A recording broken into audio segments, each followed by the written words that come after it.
প্রদীপ, আজ মাছ ধরতে যাবি তো নদীতে? বাজারে গেলে ভালো দাম পাওয়া যাবে বলে শুনলাম। সংসারের জন্য কিছু বাড়তি টাকা হলে ভালো হয়।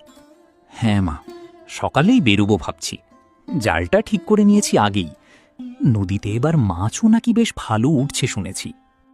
দাদা, তুই ফিরে আসার সময় আমার জন্য একটা লাল ফিতে নিয়ে আসবি তো? আমার পুরনো ফিতেটা ছিঁড়ে গেছে গতকাল।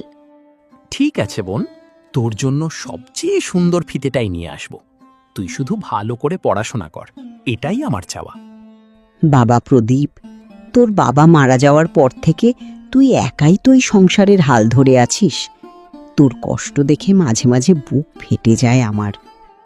মা, তুমি এভাবে বলো না। তোমরা দুজন পাশে আছো, এটাই আমার সবচেয়ে বড় শক্তি। গরিব হলেও আমরা তো সুখেই আছি, তাই না বলো?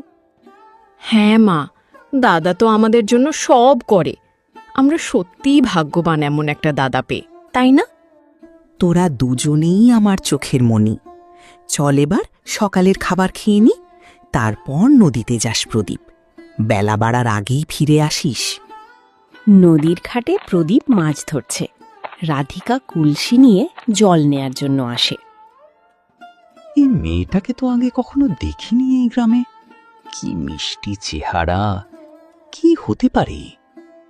রাধিকা জল ভরতে ভরতে লক্ষ্য করে প্রদীপ তার দিকে তাকিয়ে আছে। একটু লজ্জা পেয়ে সরে যায়।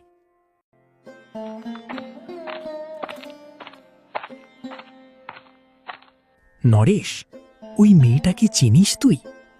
আগে তো কখনো দেখিনি এই ঘাটে। নতুন কেউ নাকি এসেছে গ্রামে? ও তো হরেন কাকার মেয়ে রাধিকা। কিছুদিন আগেই মামার বাড়ি থেকে ফিরেছে। কেন রে, চিনতে চাইছিস কেন এত?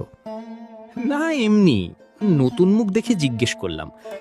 হরেন কাকা তো নদীর ধারের ওই ছোট্ট বাড়িতে থাকেন, তাই না? হ্যাঁ, ঠিক ধরেছিস, কিন্তু তোর চোখ দেখে তো মনে হচ্ছে অন্য কিছু। প্রদীপ, তুই কি মেয়েটাকে পছন্দ করে ফেললি নাকি?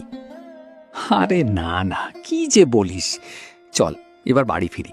মাছও তো বেশ ধরা পড়েছে আজ। দেরি করলে মা চিন্তা করবে।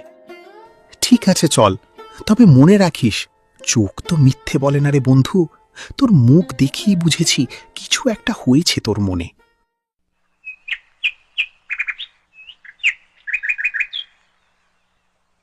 এরপর থেকে তাদের প্রত্যেক দিন দেখা হয় সেই ঘাটে।